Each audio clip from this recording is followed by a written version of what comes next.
So I was thinking about what about that song, Do We Love? We Are the Ones. It's empowering.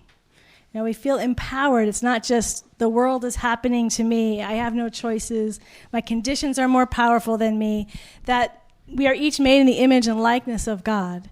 And in that there's a power of our word, the power of our thought, the power of our emotions can help bring heaven on earth.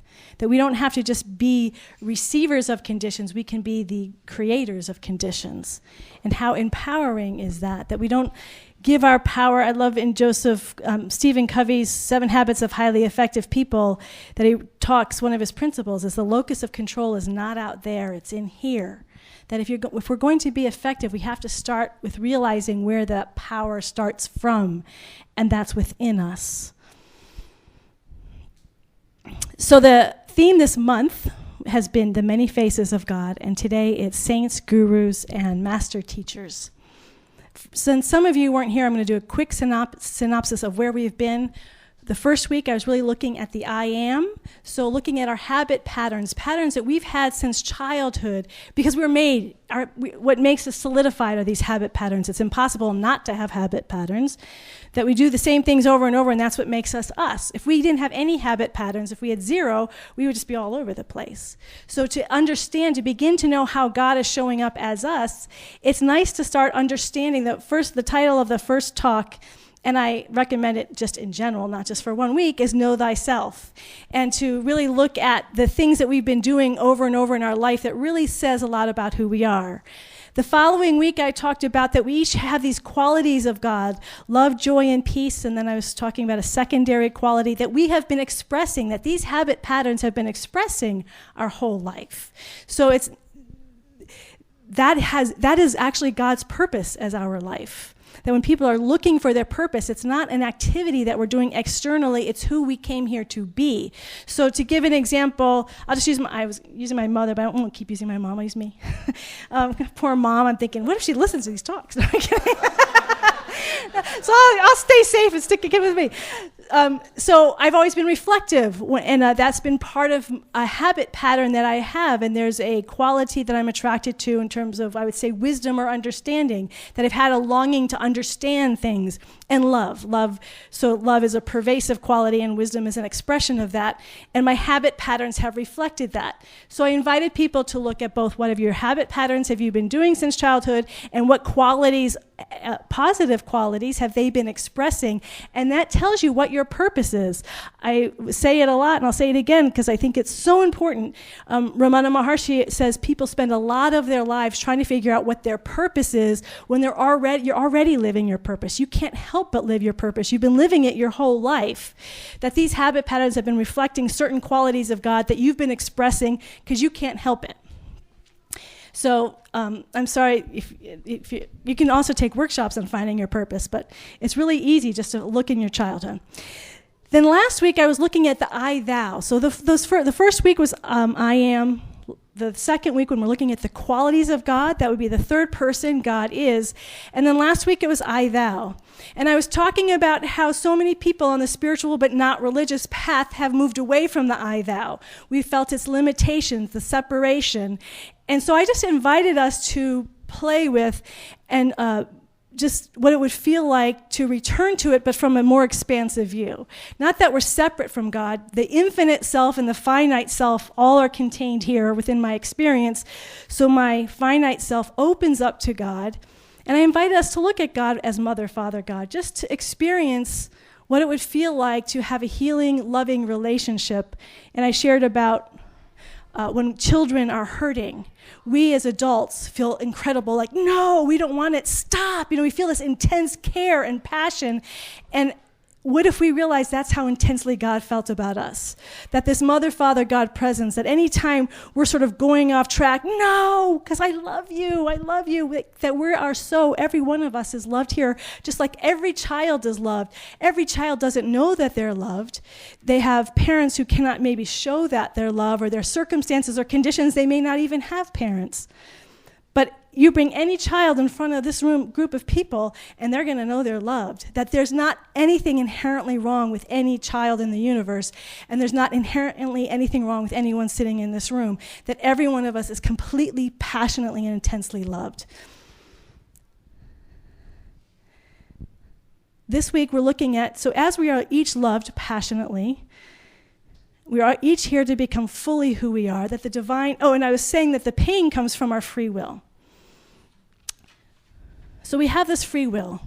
So much of our journey, see, I've had a little challenge with this talk only because there's so much, and it can be really complex, so I'm really trying to find a simple way to go about it. Because there's two types of growth. There's our individual growth. So we go through this process where we individuate. Just Mason's turning 13. Yes. He's going into those teen years. What do we know about the teen years? That's when we begin to individuate from our parents. What do I think that's separate than my parents? Doesn't that sound like a little bit about our relationship with God? Who am I? We say, well, our pain comes from our separation from God, and yet there seems to be this natural process of wanting to separate, to individuate, to find out who we are as unique expressions of God. And so development from birth on is this development of our individual egoic self. And the egoic self is not a bad thing. That's the soul's individual expression of God. It's one of the many infinite faces of God. And at the same time, spiritual growth means returning to oneness, returning to our home, returning to that infinite, absolute, ever-present, unconditional love. So it seems almost paradoxical, this journey that we're on, both to individuate and to know our oneness. I think that's ultimately why so many people, or even spiritual teachers, tell children, don't really intensely go on the spiritual path until you're in your 20s, because that individuation process is really important.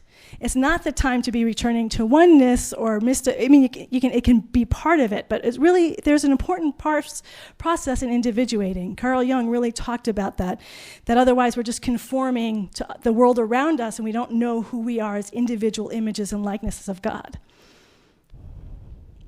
But once we've individuated, we start to feel that longing for home, for that oneness. And God so loved its beloved children, to use that image or metaphor if it works for you. If it doesn't, your infinite self so loves its finite expression that it draws teachers into our lives. People who come into our lives that are going to help us and guide us back to our way home. The challenge of this journey, it would be so simple if it was just, okay, I want to go home now. I want to know my oneness. We're all here because we want to know our oneness and union in God. We say it every week. We believe it. We pray about it. We meditate about it. And so why aren't we all at saints, gurus, and master teachers yet? Well, we are on some place. There's degrees. But the biggest challenge is this individuating ego. This ego self that still feels very much like, I still want my choices. I still have my ideas of how things should be. And this becomes a difficult part to travel on our journey. I just read a funny blog yesterday, or at least it was funny to me. Jack, you can't say anything about this. You don't know about it, but because it was, but you probably all know, you're all much smarter than me. And I'm easily befuddled, so just so you know that, I get very easily like, oh, okay. So it's a blog by he's a musician, and he plays all these instruments, but he's never played the recorder, and he's sort of joking about the silliness of a recorder. And he has a daughter who's in 4th grade, and her friend is over, and she's talking to him about learning the recorder in school. And she said, yeah, and I learned B and D and F. And he said, well, did you learn the C note? And she goes, oh, no, there's no C note on the recorder. And he said, well, no, actually there is. She goes, no, there is no C note on the recorder. On this recorder, there is no C note. I have learned the notes. And so I'm thinking, there's no C note on the recorder? And he goes, well, I'm a professional musician. People listen to my music all over the world. I'm a music producer. You may actually want to consider that I may know what I'm talking about. And she said, no, you're wrong. There is no C note. And she just got madder and madder. She stomped her foot and walked out of the house and slammed the door. So I was pretty convinced. I don't know. So then he has on his blog, this little blog, the next day, like 2 days later, the girl left a message. Mr. Solo, I just want you to know I did find the C note on the recorder. I'm like, okay, there was a C note.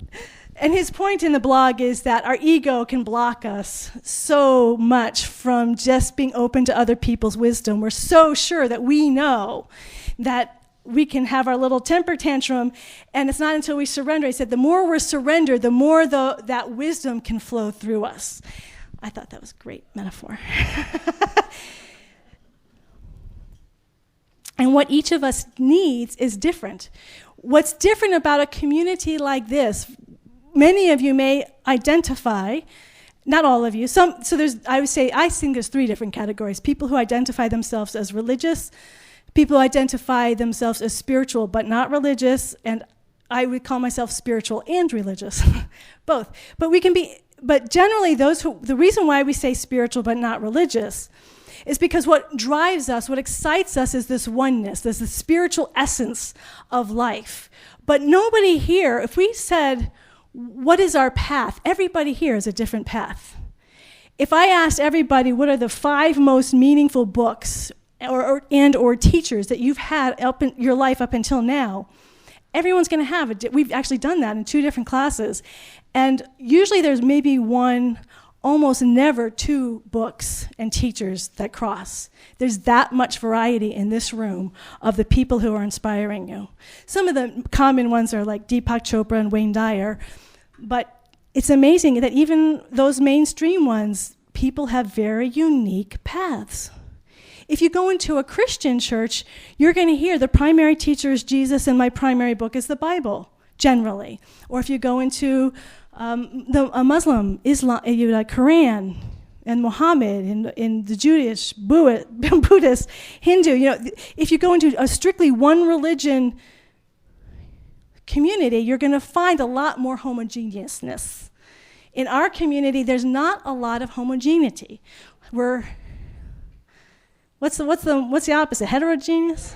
Diverse. Well, that would be it too. We're very diverse.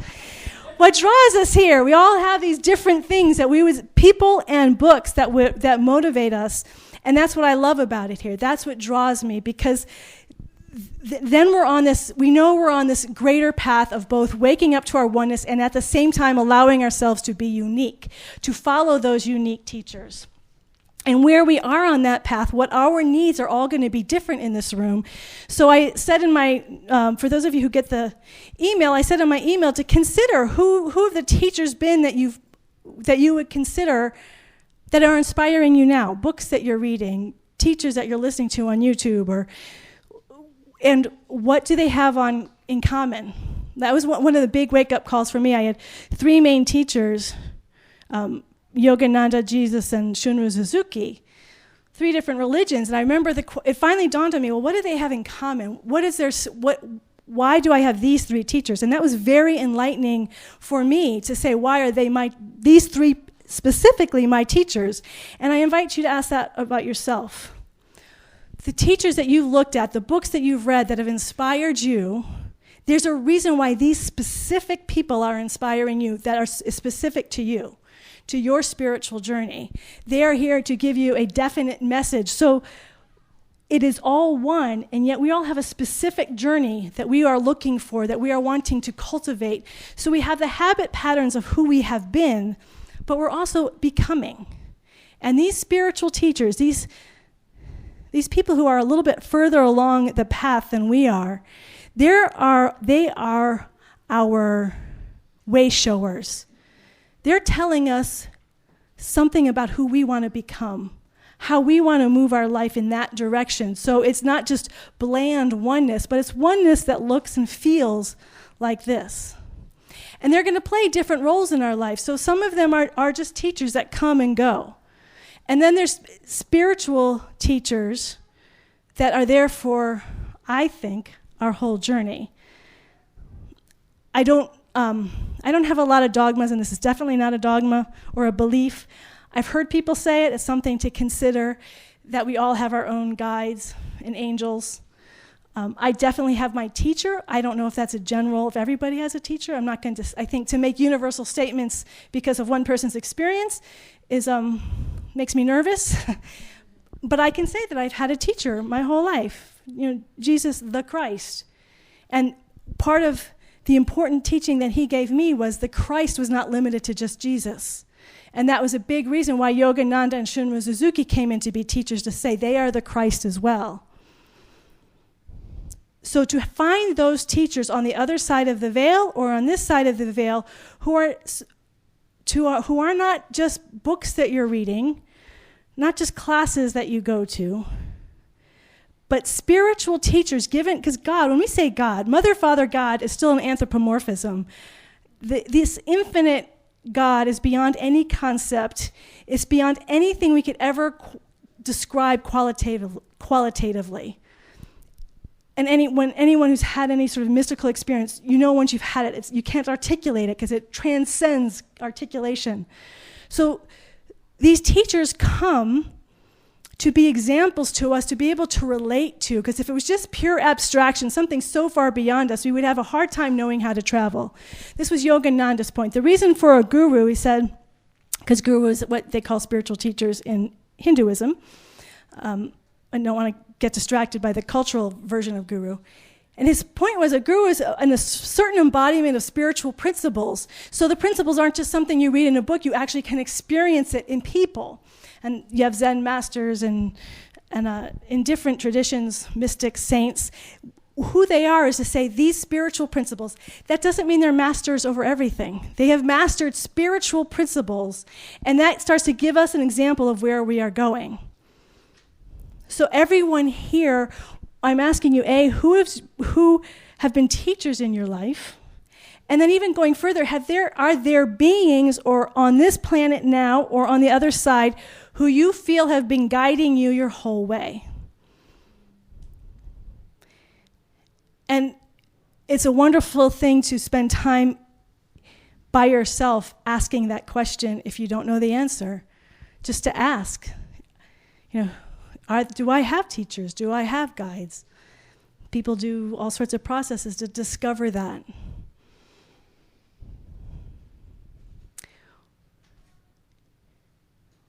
What happens then, as we look at our teachers, is what is the degree of my relationship with that spiritual teacher? So for instance, for those of you who know, I love integral theory. I studied it for like 5 years, and I immersed myself in it. And there was a point where I said, I wonder if I'm going to meet Ken Wilber is the main articulator of integral theory. And I said, I wonder if I'm going to meet him. And immediately, no, you are not meeting him. It's just information you need to gather, but that's not a journey you need to go on. Previously, when I had been in Virginia, I had been getting Reverend Michael's tapes from the Agape services in Los Angeles, and I was not only drawn to him, but the community, the Agape community. And I did feel pulled, so I moved all the way across country to be part of the Agape community for 6 years. We have places we're supposed to be that are worthy to follow, and there's other places that are just people we want to teach and learn from, read a few books, but they're not our path. Other people moved to Colorado to be near Ken Wilber. That wasn't my path. My path was to go on this other route. So as you're looking at your teachers, the question starts to become, how deep is my relationship with these teachers? How deep am I to go in my relationship with these teachers? And this becomes a really important point the further we go along on our spiritual journey. Reverend Michael is a dynamic minister. I was there for 6 years. I heard all his talks. He never became a spiritual teacher who I was close to on a personal level. I didn't talk to him every week, or he wasn't my practitioner or guide. But I was on staff, so we had a personal relationship. So there was a certain level we went to, but not past that. After I left Agape in 2000, I wanted to find my voice. And I didn't hear him speak again until like 2010. And I remember listening to him and thinking, I know this guy. He's in me. Like, that's why I haven't felt called to go back to agape, because that's external, and I don't feel like I need it anymore because I immersed myself in it for 6 years, that when he speaks, I'm just like, oh yeah, that's it. I get it. He's inside of me. That's a teacher who's very intimate to me. And if I call him, he'll always be there to help. So it's personal in that way. But it's not personal on a daily basis, personal. So that's that level of relationship. And then there's the level of relationship, as I talked about with Jesus, Yogananda, and Shunryu Suzuki. They're just there every day. They are there that I'm communing with every day. And the reason why it's important to say, who are these spiritual teachers that are with you every day? That the spiritual teachers that you're going to say, these are the representatives of God, is because surrender is a big part of this journey. Because our ego, as I was talking about at the beginning, is a big part of this journey. Our ego, there's so many things to go with the ego. It's not all bad. It's not all good. It tends to be a pendulum swing. In fact, if you find yourself swinging, I feel better than other people, I feel worse than other people. I feel prideful, I got this, I know what I'm doing. That's ego. The other ego is, I'm not enough. Man, I stink. I'm no good. That's also ego.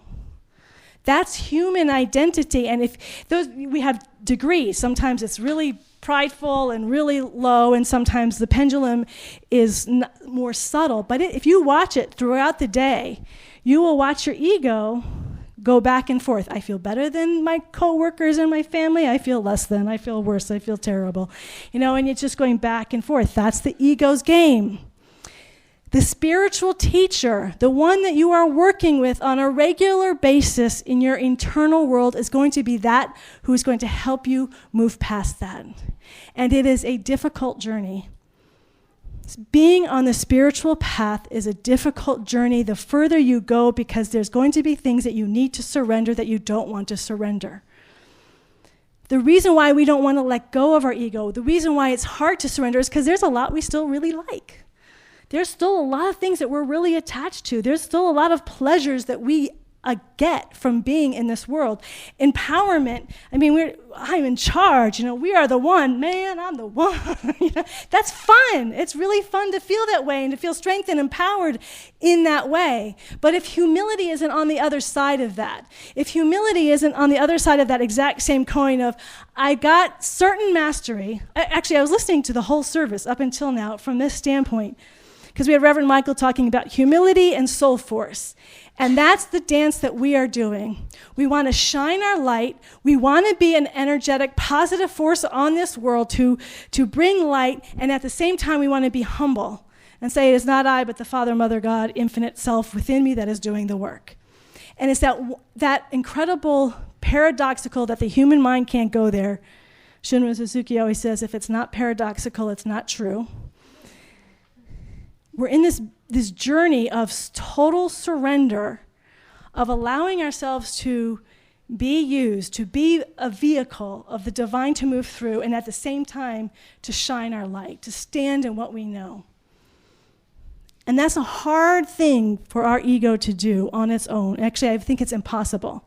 And so to have many teachers and many guides, but especially those ones that are working with you every day, my experience is that journey becomes more subtle as we go along, and more beautiful as we go along, and more intimate as we go along.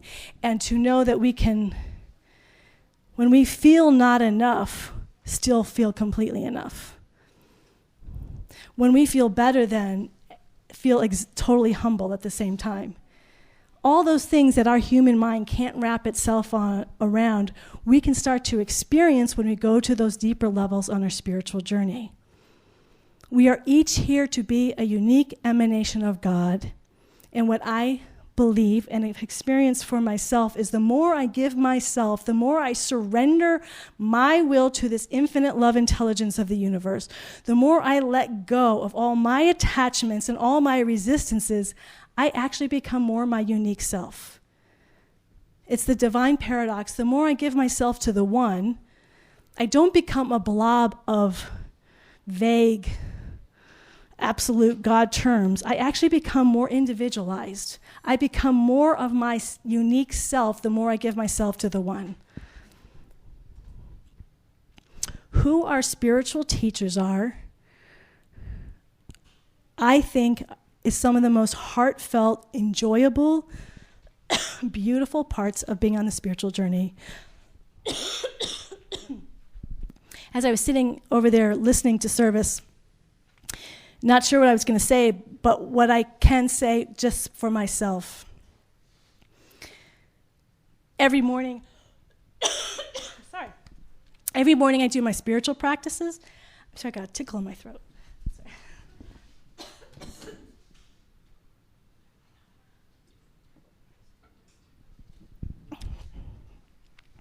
And I'm finding more and more a connection with my spiritual teachers.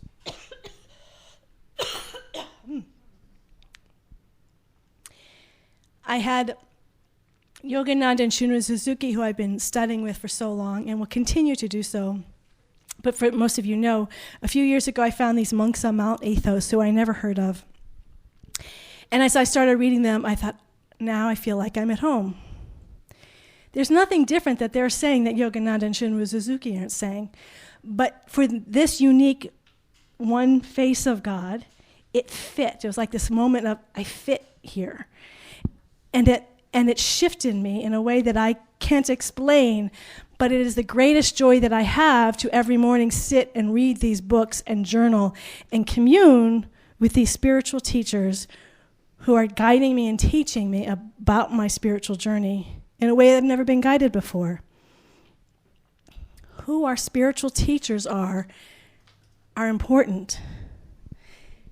They're, especially today, you all have, there's a million books out there, spiritual teachers, spiritual workshops, information age. You can be part of any religion. You can go to India and follow a gazillion different gurus, or Japan and master teachers, and they're all in America too. There's just so many paths we can all go on. It is important, know thyself. As we talked about the first week, know our habit patterns, know the qualities that we are here to express. Feel our love, feel that we are completely loved by God, that God wants nothing for us than to become fully awake into our oneness and union God, and to fully embody our unique expression of God. And that this presence loves us so much that it's sending us guides and teachers who are further along on the path, saints, gurus, master teachers, that we can learn from, that we can be like that little girl who's going to learn from the music producer and say, I don't know anything, teach me, and be willing to learn from these teachers. They have something to teach us. And not only do they have something to teach us, that relationship is so, so sweet and fulfilling. I think I've mentioned before, but I'll end with this. One of the things that Father Maximos was saying when people were asking about these monks on Mount Athos, they spend their lives up there. And they say, don't you go, isn't this hard? They eat only 2 meals a day. Years. Very ascetic lifestyle. And he said, we would be pathologically crazy if we didn't feel the divine so deeply in our life. He said, you should go see a hermit. They have little places for hermits to live. And he said, those hermits should be raving lunatics. They don't talk to anyone all day for years. But they're so communed in God. They're praying so much that they are blissed out. And anyone who goes to visit them, this guy, the book I'm reading was, he wasn't a monk. He was just visiting and writing about it from a sociological perspective and had been agnostic prior to that. And he said, it's like they see right in your soul. They see right through you. They're living in another world. This is, if we're here about being the ones, about creating heaven on earth, that communion with your spiritual teachers, without those people who are other side of the veil, who are so much further along than we are, they have so much to guide us. Let us have the humility and the surrender and the willingness to let them into our life. Not to give up our own mastery if that's not feeling right. I know I have to end, but I just want to say this. You have to use your own judgment. There are a lot of teachers out there who I think do manipulate, who I think are not in alignment. And the only way we can know that is discernment within us. So develop that relationship. That's why I start with know thyself. Always start with know thyself. Start with know thyself and listen to it. If that teacher is one you can trust, make sure you're checking in with your infinite self within, that Christ self, that Buddha self, that all-knowing self within you. If this teacher is one that you can trust, and if it is one you can trust, it may be sometimes a difficult journey, but it'll be the best journey you have in your life. It's the only journey ultimately, because it's our journey back home.